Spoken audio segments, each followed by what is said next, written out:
আগামী ফেব্রুয়ারির মধ্যে ইনশাআল্লাহ বাংলাদেশে একটি জাতীয় নির্বাচন হবে, যে নির্বাচনে জনগণ তার ভোটাধিকার প্রয়োগ করবে। অর্থাৎ বিগত প্রায় 3টি নির্বাচন 14, 18 এবং 24 জনগণের ভোটের কোনো প্রয়োজন পড়ে নাই। আমি কোনো বিশেষায়িত করতে চাই না। আপনারা মাঠের মানুষ, আপনারা জানেন কি হয়েছিল। ওগুলো বলে গীবত গিয়ে কোনো লাভ নাই। আমরা আগামীতে কি করতে চাই সেটি হচ্ছে কথা। অর্থাৎ আপনারা হচ্ছেন সেই মানুষ যারা হচ্ছেন প্রত্যেক ওয়ার্ডে, প্রত্যেক ইউনিয়নে জনগণের জনমত গঠনে সবচেয়ে গুরুত্বপূর্ণ ভূমিকা পালন করেন।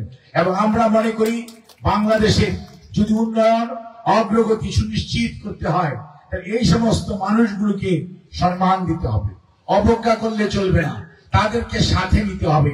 বাংলাদেশ জাতীয়তাবাদী দল রাজনীতি করবে, অবশ্যই রাজনীতি করবে, কিন্তু রাজনীতির পাশাপাশি ওই সমাজের সেই সমস্ত সম্মানিত মানুষগুলোকে অসম্মানিত করে রাজনীতি করা যাবে না।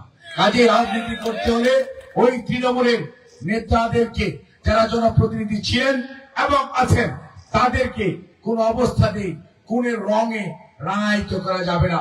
অর্থাৎ দেখতে হবে বিড়াল ইঁদুর ধরে কিনা, অর্থাৎ জনপ্রতিনিধি তার জনগণের জন্য কাজ করে কি না। এইটা যদি ঠিক থাকে আমাদের আর কোন বিবেচ্য বিষয় নাই। আমাদের বিবেচ্য বিষয় হচ্ছে আপনি জনগণের পাশে থাকবেন, জনগণের কাছে থাকবেন, জনগণের উন্নয়নে আপনার সাধ্যমতো দায়িত্ব পালন করবেন, উপদেশ পরামর্শ যেভাবেই পারেন।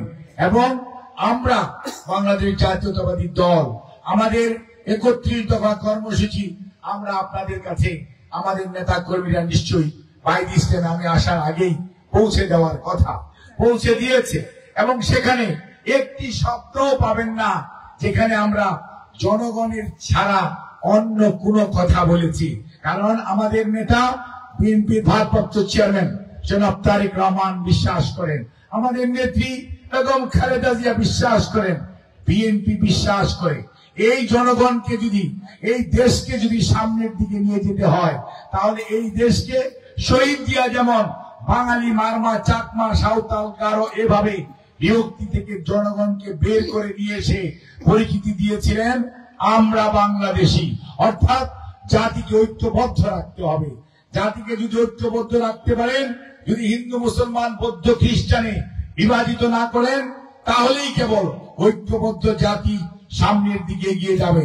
যেহেতু আমরা শহীদ জিয়ার আদর্শের মানুষ এবং আদর্শের সৈনিক, আদর্শের কর্মী, বিএনপির আদর্শে বিশ্বাস করি, সেই জন্য বিএনপি বিশ্বাস করে বাংলাদেশি জাতীয়তাবাদ হচ্ছে বাংলাদেশি, আমরা সবাই বাংলাদেশি। এবং ধর্মীয় ভাবে হয়তো আমরা, আমাদের বিভিন্ন ধর্ম আছে, কিন্তু রাষ্ট্র হিসাবে আমাদের পরিচিতি আমরা বাংলাদেশি। পতিত স্বৈরাচার অনেক পরিবর্তন করেছে, কিন্তু আমরা বাংলাদেশি এইটা পরিবর্তন করতে পারে নাই। কারণ জাতীয় ঐক্য ছাড়া জাতি সামনের দিকে এগিয়ে যেতে পারে না। কাজেই ভাইরা এবং বোনেরা, আপনাদেরকে আমরা আশ্বস্ত করতে চাই, বাংলাদেশ জাতীয়তাবাদী দল এই 31 দফার আলোকে সকল শ্রেণী পেশার মানুষকে সাথে নিয়ে এগিয়ে যেতে চায়। আমরা কোনো অবস্থাতেই বিভাজিত রাষ্ট্র ব্যবস্থা চাই না।